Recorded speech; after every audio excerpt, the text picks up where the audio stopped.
Assalamualaikum warahmatullahi wabarakatuh. Alhamdulillah alladzi arsala rasulahu bil huda wa dinil haqq liyuzhirahu 'ala ad-dini kulli wa kafa billahi shahida. Asyhadu an la ilaha illallah wahdahu la syarikalah wa asyhadu anna Muhammadan abduhu wa rasuluh. Wassalatu wassalamu ala Rasulillah wa ala alihi wa ashabihi wa mawalah. A'udzubillahi minasyaitonir rajim. Ya ayyuhalladzina amanu taqullaha haqqa tuqatih wa la tamutunna illa wa antum muslimun. Amma ba'd. Fa inna asdaqal hadits kitabullah wa khairal hadi hadi Muhammad sallallahu alaihi wasallam wa syarrul umuri muhdatsatuha. Ikhwan dan akhwat billah, jamaah Masjid Al-Hidayah yang dimuliakan Allah Subhanahu wa taala. Mohon maaf ada gangguan teknis kayaknya. Masih belum jalan. Baik, karena menunggu juga waktu berjalan terus, kita lanjut saja. Namun sebelumnya mari kita awali majelis ini dengan membaca doa menuntut ilmu bersama. Bismillahirrahmanirrahim. Rabbi zidni ilman, Allahumma anfa'ni bima 'allamtani wa 'allimni ma yanfa'uni warzuqni ilman yanfa'uni. Amin Allahumma. Pada pertemuan yang lalu di bulan Juli, kalau tidak salah ya, kita sudah masuk kepada 5 tugas kenabian. Betul ya? Masih ingat? 5 tugas kenabian itu adalah pertama sebagai syahidan. Inna arsalnaka syahidan. Rasul itu sebagai saksi. Yang kedua mubasyir, sebagai pemberi kabar gembira. Yang ketiga sebagai nadhiro, sebagai pemberi peringatan. Yang keempat sebagai da'iyan ilallah biizni, penyeru kepada Allah dengan izinnya. Yang kelima sebagai sirajam muniro, sebagai pelita yang menerangi. Itu tugas Nabi Muhammad sallallahu alaihi wasallam, diturunkan Allah, tadi utus Allah ke muka bumi ini adalah dengan 5 tugas tersebut. Nah, saya sudah sedikit menguraikan pada pertemuan yang lalu, tapi tidak ada salah kita ulang sedikit supaya masih ada dalam ingatan dan kita bisa sambungkan dengan materi berikutnya. Sebagai syahidan adalah pertama dalam surah Al-Baqarah 143. Ya, Allah firmankan, kamu tuh dijadikan sebagai ummatan wasato.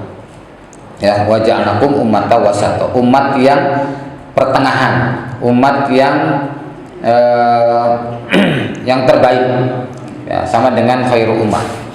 Di surat An-Nahl 89 Allah firmankan, a'udzubillahi minasyaitonirrajim, yauma nab'atsu fi kulli ummatin syahida. Pada hari nanti, di hari kiamat nanti, kami akan bangkitkan setiap umat bersama seorang saksi. Jadi dari zaman Nabi Adam sampai menjelang kiamat nanti, setiap orang itu akan bersama seorang saksi. Tinggal masalahnya, kepada siapa kita menjadikan panutan. Itulah yang akan menjadi saksinya nanti. Jadi, wajibna bika syahidan ala haula'i. Lalu kami datangkan kaum Muhammad menjadi saksi atas mereka semua. Jadi Rasulullah SAW itu akan jadi saksi di atas saksi. Nabi Adam, Nabi Nuh, terus sampai Nabi Isa, bahkan sampai nanti para khalifah, para imam, para pimpinan umat itu akan dipersaksikan di yaumil qiyamah oleh Rasulullah SAW. Dan Al-Hakim adalah Allah Azza wa Jalla. Ini. Maka di Al-Quran di surat Al-Hajj ayat 78, liyakuna rasulu syahidan alaikum wa takunu syuhada'a 'alan nas. Dijadikan Rasul menjadi saksi atas kalian dan kalian menjadi saksi atas seluruh manusia. Kemudian yang kedua, kaitan dengan Rasul sebagai syahidan itu ayat Quran yang pertama turun pun tentang Iqra. Ya, Iqra. Bacalah. Jadi kalimat Iqra dengan tala itu beda. Ya, ada natoko bimakbuin, ada natoko bimaktubin. Ya. Iqra ini kita disuruh membaca, tidak sekedar membaca tulisan, tapi membaca juga peradaban. Nah, maka ketika Allah firmankan melalui malaikat Jibril, Iqra, digero-gero ya, Rasul menjawab, mana biqori? Saya tidak bisa baca. Iqra, mana biqori? Apa yang harus saya baca? Ini aja menuai perbedaan pendapat dengan para ulama tentang apakah betul Rasul itu buta huruf, tidak bisa baca tulis, atau memang Rasul itu tidak membaca dan tidak menulis, gitu ya. Nah, dari ini jumhur ulama dan para ahli tarikh bersepakat bahwa memang Rasulullah SAW itu tidak bisa baca tulis. Ya, makanya kalimat ummi itu diartikan demikian. Karena justru kalau kita menyebut Rasul itu bisa baca tulis akan menjadi sumber fitnah, bahwa seolah Al-Quran itu ditulis oleh Nabi Muhammad SAW. Maka diselamatkan Allah dengan itu. Tapi Rasul itu cerdas, makanya punya sifat tablik, sidik, amanah, tablik, batonah, ya kan? Nah, batonah itulah kecerdasan yang mampu menghafal sekian banyak ilmu, termasuk 30 juz Al-Quran masuk dalam ingatannya. Nah, untuk hal ini maka kita harus jujur dalam sejarah ini. Contoh apa? Ada hal yang kecil. Saya punya teman di daerah Pasar Minggu. Waktu dia dalam keadaan kerja di satu perusahaan, dia dikejar target sampai 3 hari 3 malam tidak berhenti di depan komputer. Setelah itu apa yang terjadi? Ternyata setelah 3 hari itu dia mengalami kerusakan mata. Awalnya buram sampai akhirnya hilang, buta sama sekali. Masya Allah, sampai sekarang jadi buta. Nah, lalu kemudian yang kedua kemarin di daerah Perusunas 3 sini juga saya ketemu orang yang ia pun sama akibat radiasi dari komputer, karena saking seringnya melihat sehingga rusak matanya dan dia pun tidak bisa melihat. Nah, tapi yang menarik, yang di Pasar Minggu itu ketemu saya di Masjid Al-Ihsan Bank Indonesia. Saat waktu itu ada kajian, saya hadir di situ, ketemu orang itu. Dia bilang, Ustaz, alhamdulillah Allah jadikan saya buta. Loh, kok alhamdulillah seperti itu? Ya, ketika saya melek, saya justru mungkin lebih banyak maksiat. Mata ini dipakai untuk melihat perkara yang tidak haram. Tapi setelah saya buta, saya tidak lagi melihat maksiat. Dan Masya Allah, setelah saya buta, saya dimudahkan Allah menghafal Al-Quran. Coba, Masya Allah, Pak. Ini berarti tidak baca, tidak tulis kan? Tapi bisa menghafal Quran. Tidak sedikit hafal Quran. Ada lagi Wiji, salah seorang teman kami di pesan Al-Fatah ya, dari Al-Fatah Meranggen misalnya, Al-Fatah Demak. Itu pada saat saya kenalan dengan beliau masih menghafal, masih hafalannya baru 16 juz. Itu buta, Pak, buta. Kalau ini sejak lahir buta, menghafal 16 juz.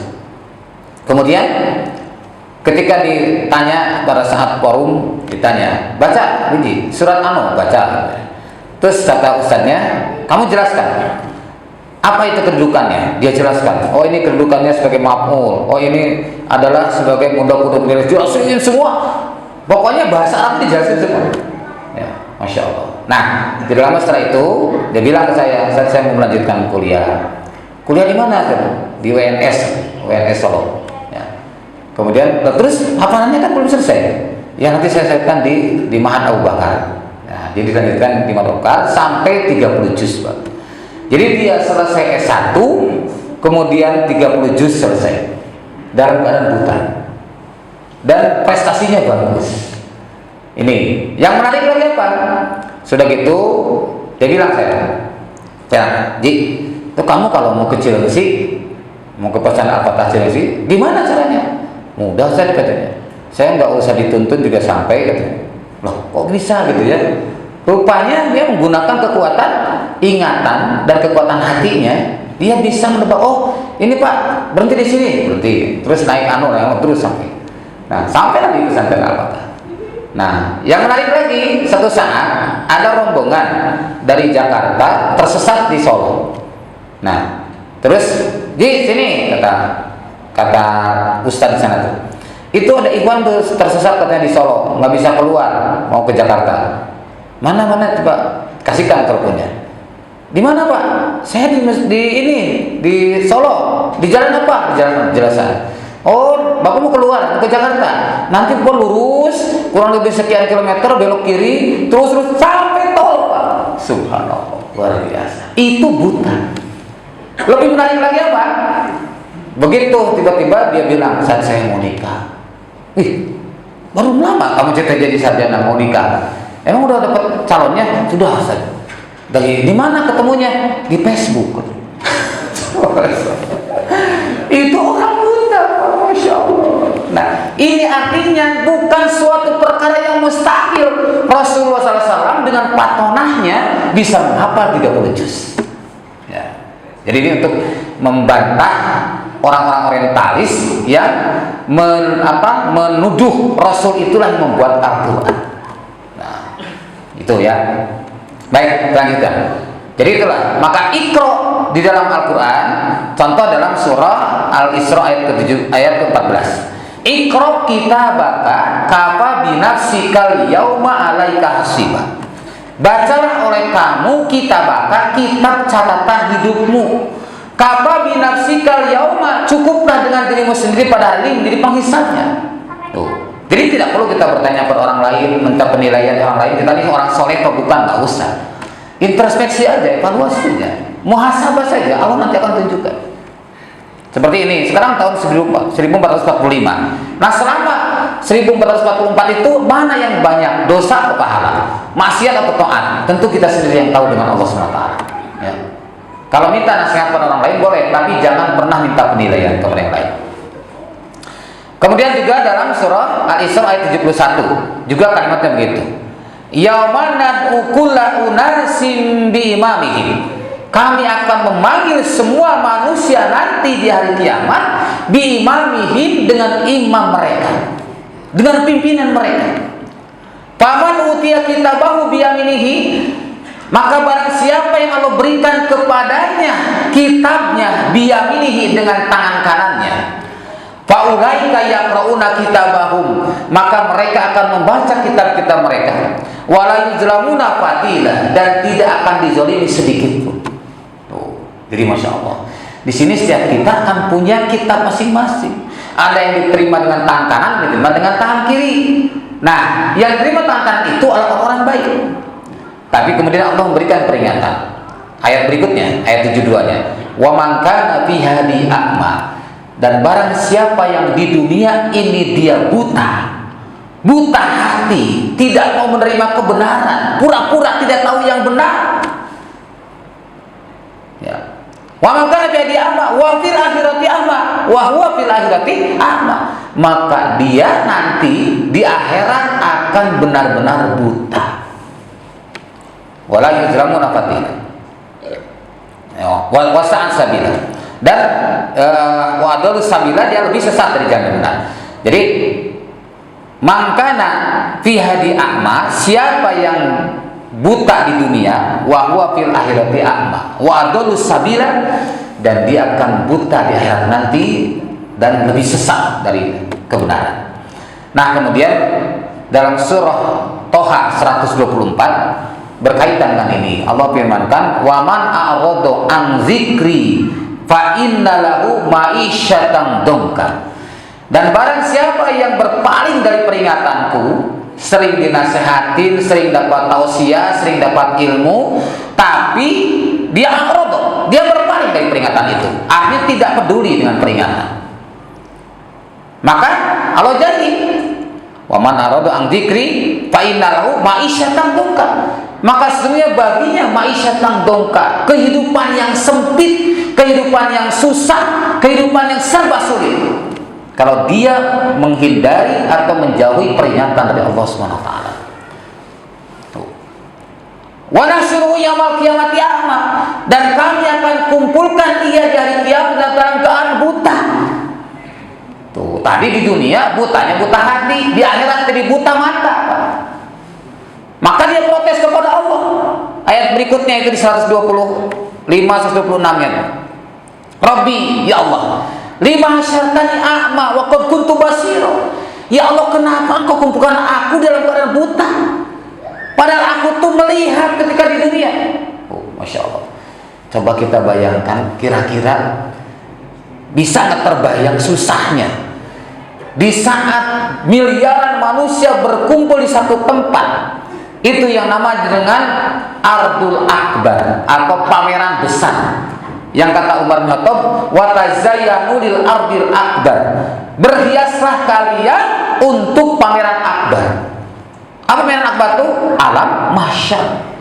Di mana manusia semua dikumpulkan di situ. Ada orang yang berjalan dengan lidahnya, ada orang yang berjalan dengan mukanya, ada orang yang berjalan dengan kepalanya. Tuh. Ada orang yang berjalan miring, ada orang yang berjalan sempoyongan. Bermacam-macam manusia saat itu ditampakkan sesuai dengan amalnya masing-masing. Maka saat itu orang tadi yang buta hati di dunia, dia buta mata nanti di akhirat. Kemudian setelah itu dia protes kepada Allah, kenapa engkau kumpulkan aku dalam keadaan buta? Allah berfirman, qala atatka ayatuna, telah datang kepada kamu ayat-ayat kami. Panasitaha wa kadzalika yauma tunsa. Maka kamu kemudian melupakannya, melalaikannya, tidak peduli dengan peringatan itu. Maka pada saat ini engkau dilupakan. Artinya tidak diperhatikan oleh Allah, tidak diperhatikan dan bahkan diberikan siksa yang pedih. Nauzubillah dari. Nah inilah makanya makna kalimat tadi sebagai syahidan, sebagai seorang saksi. Rasulullah SAW menampakkan di sini dengan seiring dengan ayat yang pertama turun surah Al-Alaq. Kemudian rukun Islam pertama juga syahadat. Karena yang pertama harus diwujudkan oleh manusia adalah syahadat. Maka ketika Mu'adz bin Jabal akan pergi ke Yaman, bertanya pada Rasulullah, ya Rasulullah, apa yang harus aku lakukan sampainya di Yaman? Kata Rasul, pad'uhum ila syahadat. Serulah mereka kepada syahadat. Lalu kalau mereka sudah bersyahadat, apa ya Rasul? Ta'muruhum bis shalah. Perintahkan oleh kamu pada mereka dengan sholat. Terus berangsur-angsur. Ya, jadi pondasi syahadat ini sebelum perintah sholat 5 waktu, Rasulullah SAW membina para sahabat selama 9,5 tahun dengan nilai-nilai syahadat, sehingga kuat akidahnya, terhindar dari kesyirikan. Nah, sementara kita kadang-kadang dipahami apa sih artinya syahadat, terjemahan jawabnya nggak paham. Bagaimana bisa mengerti maknanya? Nah, kemudian yang keempat terkait dengan ini, bahwa adanya Rasul sebagai syahidan itu mengakui kepemimpinan dan kerasulan Muhammad bin Abdullah, ya, dengan ikrar baiat kepada Nabi. Jadi yang pertama kali baiat adalah Khadijah binti Khuwailid, istrinya sendiri, teman sekasur. Kemudian teman sedapurnya, yaitu Zaid bin Harisah, anak angkatnya, dan Ummu Aiman, pembantu rumah tangganya, pembantu Khadijah. Lalu teman satu lemburnya siapa? Yaitu Abu Bakar As-Siddiq radhiyallahu anhu. Kemudian sedulur, kalau istilahnya, sedulur itu maksudnya satu saudara. Siapa? Ali bin Abi Thalib, sepupunya, ya, sepupunya. Maka dengan 5 orang ini itu sudah diwujudkan kehidupan berjamaah. Rasul jadi imam, para sahabat menjadi makmum. Nah, inilah mereka berbaiat kepada Nabi karena mengakui kerasulan dan kepemimpinan Rasulullah SAW.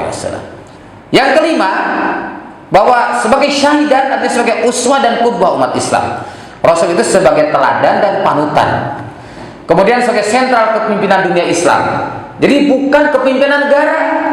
Ya, saya berulang-ulang sampaikan ini karena sampai hari ini masih banyak orang yang menerjemahkan Rasul itu sebagai kepala negara. Betul nggak Pak? Masih. Bahkan saya sempat berdebat dengan beberapa aktivis, dia bertahan, kok Rasul itu kepala negara? Saya bilang, coba antum melihat apa sih syarat-syarat negara?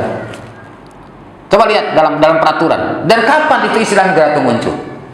Istilah negara atau state itu muncul di zaman Yunani kuno, abad 6 sebelum Masehi sudah ada. Sedangkan Rasul itu wama yang tiku anil hawa ini huwa ila wahyu yuha. Nabi itu adalah yang tidak pernah bicara kecuali yang diwahyukan. Sedangkan filsafat itu datang dari Yunani kuno, dan sistem kenegaraan awalnya dari Yunani kuno. Kemudian masuk dalam tubuh muslimin itu di masa abad 9 Masehi. Di masa kepemimpinan Hunain bin Ishaq, kepemimpinan Ma'mun bin Harun ar-Rasyid, ya, setelah Harun ar-Rasyid, Ma'mun bin ar-Rasyid itu tahun 813 sampai 833 Masehi. Kemudian di situ ada tokoh Nasrani, dokter Nasrani, namanya Hunain bin Ishaq. Hunain bin Ishaq inilah yang dipercaya oleh Ma'mun bin Harun ar-Rasyid untuk menerjemahkan buku-buku Plato dan Aristoteles. Jadi buku Polis, Politeia, Politika, Republika itu semua diterjemahkan ke dalam bahasa Arab oleh Hunain bin Ishaq, seorang ilmuwan Nasrani yang dibayar mahal oleh Ma'mun bin Harun ar-Rasyid. Lalu diterjemahkan ke dalam bahasa Arab. Maka muncullah satu kitab bernama As-Siyasah. Di situ awalnya kata siyasah muncul. Nah, kemudian loh, itu ada katanya para pakar politik Islam. Siapa? Yang pertama disebut pakar politik Islam di dunia Islam itu ada Ibnu Abi Robi. Ibnu Abi Robi itu 23 tahun setelah Hunain bin Ishaq. Dan dia hidup di masa Al-Mu'tasim. Ya, yaitu 833 Masehi sampai 842 Masehi. Jadi setelah Ma'mun bin Ar-Rasyid baru Al-Mu'tasim. Nah, itu. Jadi beda masanya. Tetap yang pertama kali adalah Hunain bin Ishaq tadi. Nah, itu yang kemudian dari situ karena dilemparkan ke umat Islam, banyak yang menganggap Muhammad itu adalah kepala negara.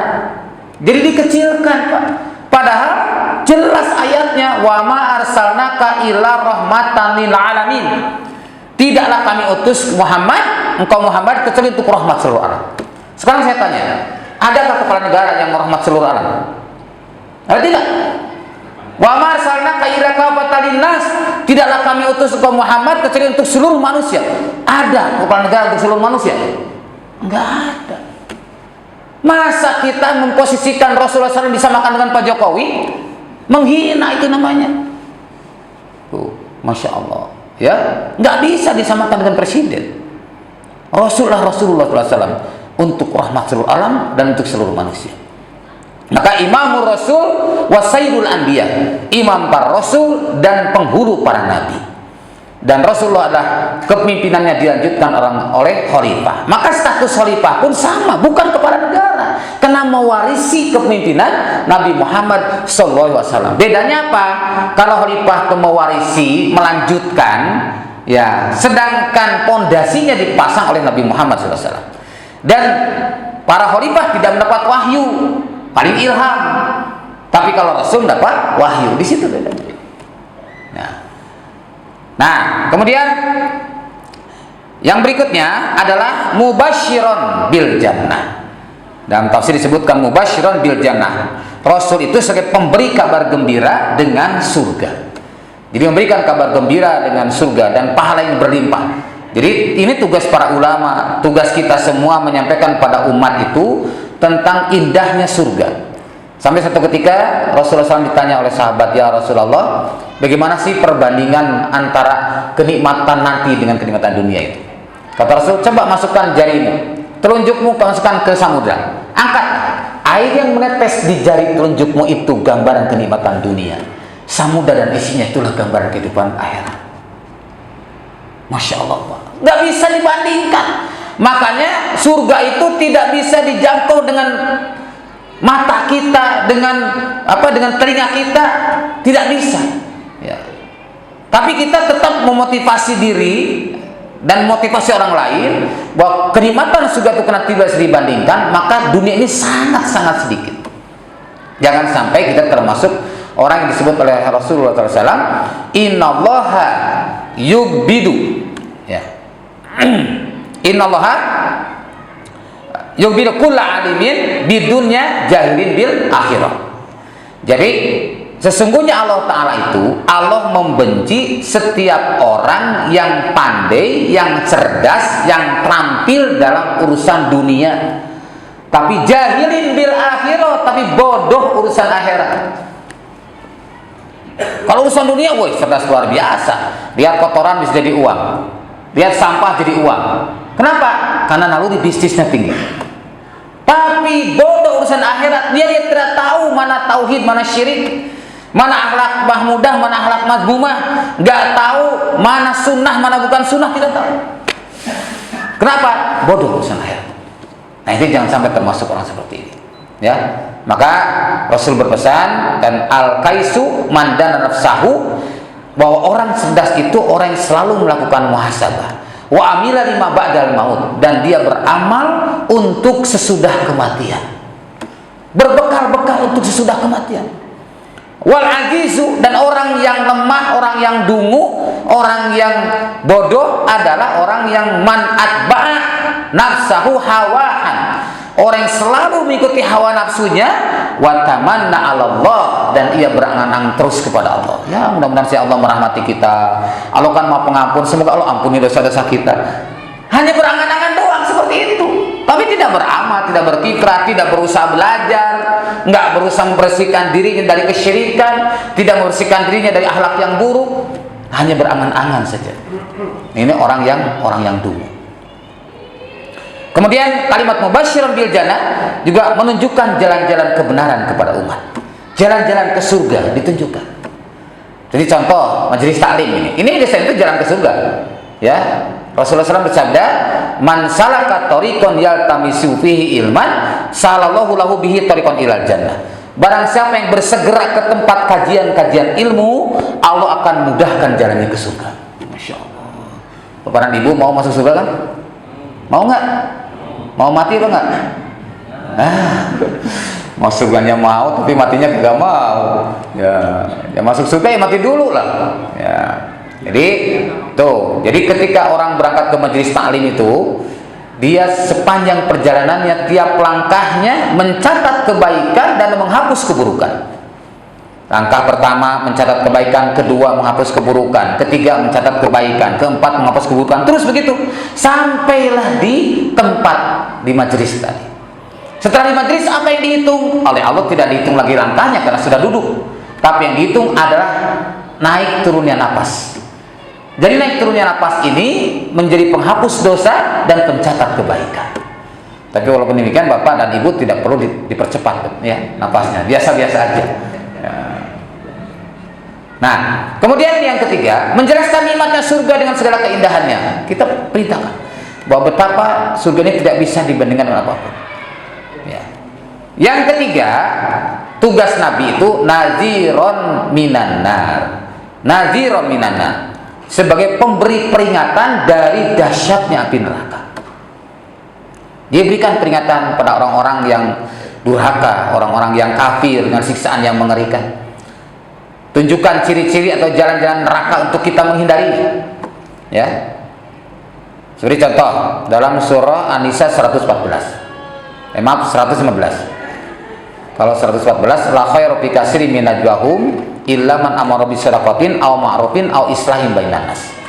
Tidak ada kebaikan sama sekali setiap majelis, setiap forum, setiap acara yang di dalamnya tidak ada 3 perintah, yaitu amara bi shadaqah, aw ma'rufin aw islahin bainan nas. Tidak ada perintah sedekah, tidak ada perintah berbuat baik, tidak ada berusaha mendamaikan manusia, maka majelis itu sama sekali tidak ada kebaikan. Di ayat berikutnya, wa may yusaqiqir rasul min ba'di ma tabayyana lahul huda. Siapa yang durhaka kepada Rasul setelah datang penjelasan kepadanya dari petunjuk Al-Qur'an ini, wa yatabi ghairu sabilil mu'minin, dan dia bahkan mengikuti jalan selain jalan mukmin. Mana jalan mukmin itu? Yaitu siratal mustaqim, siratal ladzina an'amta alaihim, jalannya orang-orang yang diberikan nikmat atas mereka. Siapa mereka? Minan nabiyina was-siddiqina wasyuhada'i was-sholihin. Itulah disebut sabilul mu'minin. Dan ketika kita menyalahi jalan mereka, nuwalihi ma tawalla wa nuslihi jahannam. Begitu kata Allah. Kami akan palingkan dia kepada kesibukannya, kepada perhatiannya. Kalau urusannya bisnisnya, bisnis terus, nggak pernah mikirin akhirat. Kalau urusan kesibukannya dengan olahraga terus, nggak penting dengan ibadah. Ya, nuwalihi ma tawalla wa nuslihi jahannam, tapi kami akan masukkan dia ke dalam jahannam. Wasa'at masiro, dan jahanam itu seburuk-buruk tempat kembali. Ini, jadi nazira minan nar, kita memberikan peringatan dengan neraka.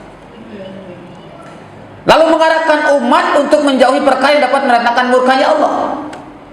Seperti contoh, ya, dalam Al-Quran dalam surah An-Nisa 140, ya, bahwasanya Allah telah menurunkan Alkitab ini, dan apabila kamu menyaksikan, kamu melihat Al-Quran ini dilecehkan, dicemoohkan, bahkan diingkari, fala taqudu ma'ahum, janganlah kamu duduk bersama mereka yang mengingkari Quran, yang melecehkan Al-Quran, yang mencemoohkan Al-Quran. Jangan kamu duduk bersama mereka hatta yahudu fi hadisin ghairih, sampai dia memindahkan pembicaraan kepada yang lain.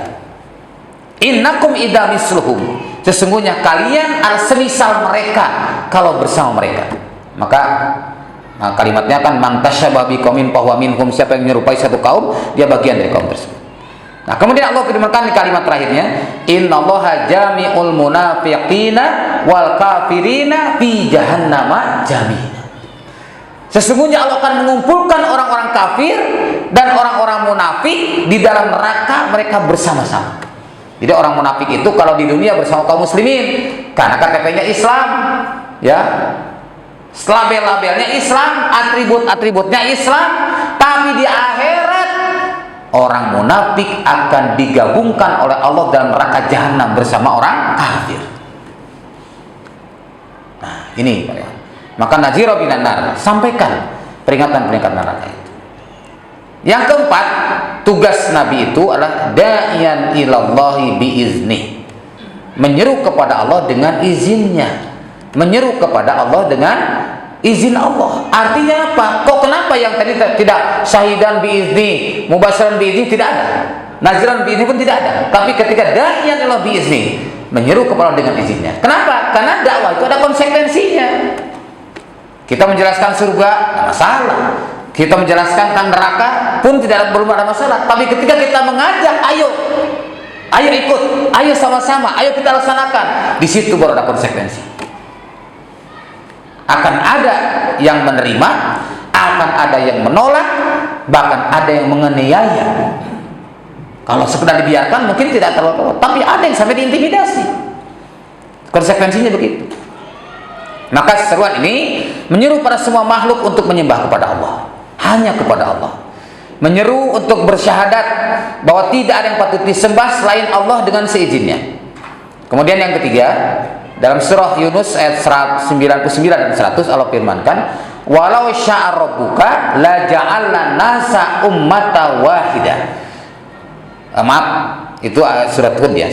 Di surat Yunus, walau syaa rabbuka la amana man fil ardi kulluhum jami'an. Kalau sekiranya Allah menghendaki, akan diimankan seluruh manusia di muka bumi. Tuh, kira-kira Pak, bagi Allah susah apa mudah mengimankan manusia? Sangat mudah, maha mudah, nggak ada kesulitan sedikit pun. Kalau berkehendak, kun iman kalian, fayakun, maka beriman semuanya. Maka ayatnya itu, walau sya'robuka la amana man fil ardi kulluhum jami'an. Kalau Allah menghendaki akan diimankan manusia semua di muka bumi. Kemudian apa anta tukrihun nasa hatta yakunu mu'minin? Apa kamu akan maksa manusia untuk beriman? Wa ma kana li nafsin an tu'mina illa biiznillah. Tidaklah akan beriman seseorang kecuali dengan izin Allah. Tuh, jadi kewajiban ustaz, kewajiban dai, kewajiban mubalik, kewajiban kita hanya menyeru dan mengajak, bukan mengimankan. Karena mengimankan itu hak Allah. Ya. Tidak bisa kita mengimankan. Ya, baik. Udah masuk ya? Ya? Baik. Berarti sudah masuk azan. Baik, kalau gitu cukup dulu ya. Kita dengarkan azan dulu. Ya, skorsi dulu.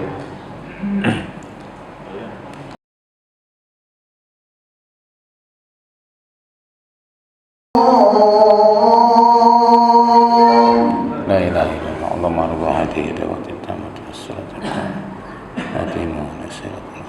wassalamu Baik Bapak-Bapak dan Ibu sekalian, saya tambahkan sedikit saja.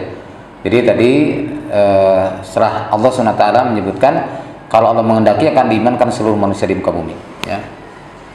Dan apakah kalian akan memaksa manusia untuk beriman? Wa ma kana li nafsin an tu'mina illa biiznillah. Tidaklah beriman seorang kecuali dengan izin Allah. Demikian pula masalah persatuan umat. Saya tanya dulu, mungkin tidak muslimin bersatu? Mungkin tidak? Kalau ada yang bilang mungkin, alhamdulillah, berarti masih ada optimisme. Kalau yang tidak mungkin, itu berarti orang pesimis. Ya.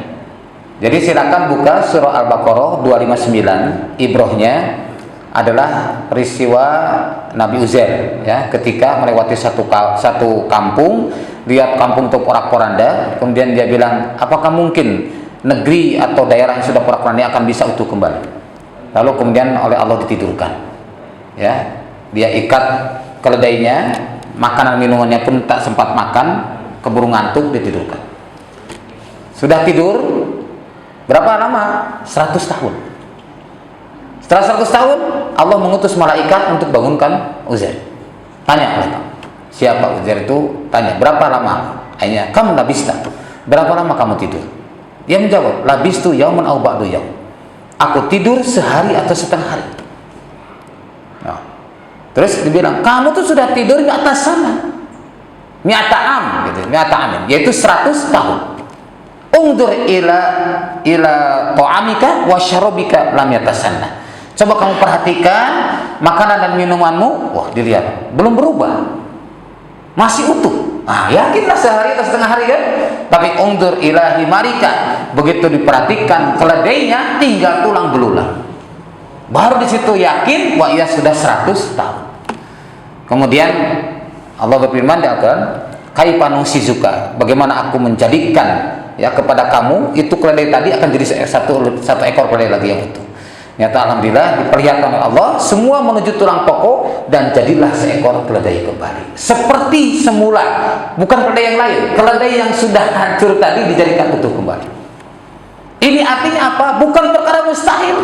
Kalau Allah menghendaki manusia kaum muslimin bersatu, tidak ada yang bisa menghalangi. Walau sya'rabuka la ja'alna nasa ummata wahidah. Sekiranya Allah menghendaki, manusia akan dijadikan umat yang satu. Wala yazaluna mukhtalifin, tapi mereka senantiasa bersengketa, berselisih, bertengkar. Illa man rahima rabbuk, kecuali orang yang dapat rahmat dari Rabbmu, dari Allah. Maka dalam hadis, al-jamatu rahmatun wal furqatu azabun. Al-jama itu rahmat dan perpecahan itu adalah azab. Ini Pak Iwan. Jadi ini sampai sini dulu ya. Ini baru slide yang ke-59. Ya. Jadi baru slide ke-59. Insyaallah nanti bulan depan kita lanjutkan. Nah, kami buka forum tanya jawab, apabila ada pertanyaan kami persilakan. Silakan. Ada yang bertanya?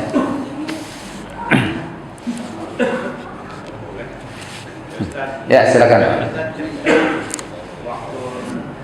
Madinah dengan Rasul ngajak sahabatnya ke Yaman mempelajari syahadat. Iya. Ternyata Rasul kan waktu di Madinah cerita syahadat. Apakah itu bukan satu program untuk mempelajari ke umat Islam itu selama tahun itu coba ceritakan syahadat itu kita mau umat Islam itu. Oh gitu. Pemahaman itu yang penting. Ya. Kalau ini kan saya juga yang udah pada pintar. Ya. Dari awal. Betul. Maksudnya begini. Programnya coba bikin. Ya.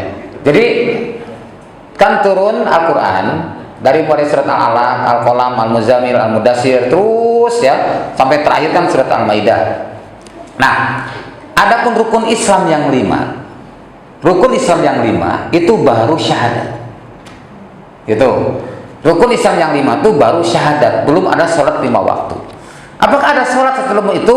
Menurut beberapa sumber ada sholat yang dilakukan oleh Rasul itu adalah sholat pagi dan sore. Gitu. Jadi sholat pagi 2 rakaat, sholat sore 2 rakaat. Adanya itu. Tapi belum ada sholat 17 rakaat. Begitu Pak yang saya maksud. Nah sampai perintah Isra Mi'raj itu adalah itu 9,5 tahun dari sejak Muhammad diangkat menjadi Rasul Allah. Gitu. Jadi ketika ayat pertama surat Al-Alaq, Al-Muzammil, Al-Qalam, Al-Muzammil, Al-Mudassir, Al-Mudassir itulah pengangkatan Rasulullah SAW sebagai Rasul untuk menyampaikan dakwah. Ya, dan itu 2,5 tahun sejak turunnya ayat Al-Quran. Dari 2,5 tahun ini kemudian beliau sampaikan sampai menjelang Isra Mi'raj itu kurang lebih 9 tahun. Itu yang saya maksud. Ya, jadi jangan sampai salah paham. Oh, itu tidak ada banyak syariat yang lain banyak.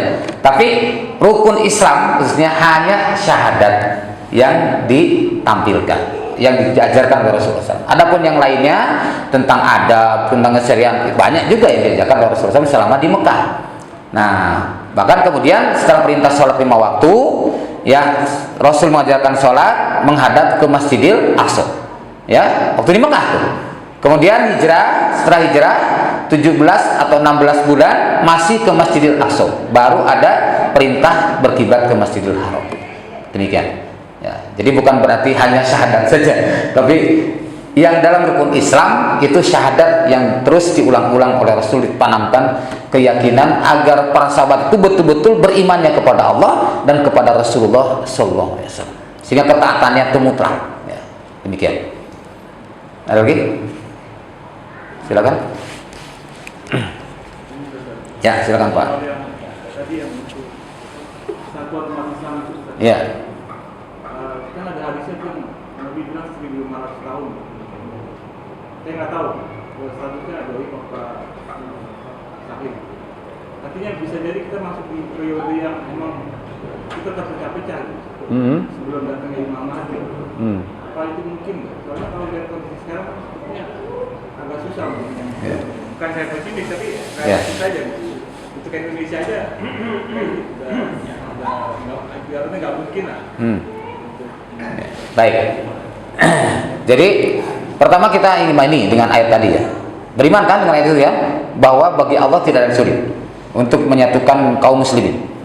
Nah, tadi dicontohkan dengan seekor keledai tadi. Maka dari ini kalau kita menyaksikan mempelajari ayat-ayat dan hadis tentang itu terkait dengan Imam Mahdi. Imam Mahdi itu adalah imam puncak, ya, imam puncak dalam peradaban umat Islam. Ya, jadi bukan berarti sebelum Imam Mahdi tidak ada imam, bukan begitu. Apalagi kalau kita membaca hadis riwayat Ibnu Majah itu bahwa Imam Mahdi itu akan dibaiat di salah satu sudut Ka'bah ketika wafatnya seorang khalifah. Berarti kepemimpinan itu sudah berjalan. Jadi artinya sudah berjalan. Kesatuan umat itu sudah berusaha, banyak umat Islam yang berusaha mempersatukan umat ini. Hanya puncaknya di masa Imam Mahdi. Begitu Pak. Jadi bukan tidak ada sama sekali. Bukan misalkan, wah sebelum Imam Mahdi semua terpecah belah, tidak. Karena ini janji Allah, akan ada orang-orang yang bisa mewujudkan kehidupan berjamaah terpimpin oleh seorang imam. Dia bisa mewujudkan dan sampai puncaknya nanti di masa Imam Mahdi. Di saat Imam Mahdi ada, tidak ada lagi imam saat itu. Karena tadi Imam Mahdi itu dibaiat di salah satu sudut Ka'bah ketika wafatnya seorang khalifah, tidak ada lagi imam kecuali Imam Mahdi. Wallahu a'lam bishawab. Demikian. Gimana Pak? Ya, di Al-Quran nggak ada. Di Al-Quran nggak ada. Nggak ada syarat Imam Mahdi untuk bersatu. Ya betul. Jadi nggak ada syarat bersatu Imam Mahdi, tidak. Betul. Sahih. Ya, silakan. Kalau benar kan apa yang dikatakan umat dari Rasulullah ini Ya. 1.500 tahun. Ya. Itu. Karena sebentar lagi sudah 1.445 ya. Tinggal 55 tahun lagi. Ya. Jadi ada disebutkan itu di Ibnu Hajar Asqalani, Imam Asyuyuti dan beberapa ulama menafsirkan makna itu bahwa umur umat Rasulullah itu adalah 1.500 tahun. Nah, dimulai dari kapan 1.500 tahunnya itu yang jadi beda pendapat. Itu ya. Pokoknya umatku itu 1.500 tahun. Apakah dari sejak Rasul diangkat, sejak Rasul dakwah, ada yang sejak Rasul hijrah, kan beda. Ngitungnya kan jadi beda. Kalau dihitung dari sejak Rasul dakwah, itu kan berarti tahun ketiga kenabian. Nah, sementara setelah itu Rasul masih 10 tahun di Mekah. Nah, kemudian hijrah, itu tahun 1 Hijriah itulah saat hijrahnya Nabi. Bulan Safar ya. Nah, itu kalau sampai sekarang 1445. Oh, berarti tinggal 55 tahun. Wallahu a'lam bishawab. Nah, kalau ngitung dari situ berarti 55 tahun. Kalau ngitungnya dari sejak Nabi diangkat, berarti kan sudah lebih dekat lagi. Nah, umur umat Islam itu yang dimaksud di situ bahwa setelah itu memang tidak ada lagi umat Islam, yang ada orang-orang kafir di dunia, sehingga tak ada lagi disebut nama Allah. Maka disitulah ketika nama Allah tidak lagi disebut, maka kiamat terjadi. Itu yang kami paham gitu. Jadi walau alam apakah itu bahasnya saklek seperti itu atau tidak, walau alam bisawab, karena itu masih akan datang. Karena seperti gini, Rasul mengatakan 73 golongan umat Islam. Apakah 73 itu angka pasti, atau yang dimaksud karena orang Arab itu menyebut angka banyak itu angka 7 ya. Jadi 73 itu bisa berarti sangat banyaknya umat Islam berpecah belah, bukan 7. Karena buktinya sekarang taruh misalkan lah, torekat saja Pak, torekat di Indonesia itu ratusan. Berarti sudah berapa golongan? Ya, Masya Allah. Jadi itu, jadi kita hanya berhusnuzon, kita berharap Allah berikan yang terbaik. Apakah masa kita, masa anak kita, masa cucu kita, walau alam bisawab. Tapi yang pasti kita imani itu akan terjadi. Wa mata di nafsun mada taksibu goda. Nggak ada seorang pun yang tahu apa yang akan kita perbuat hari esok.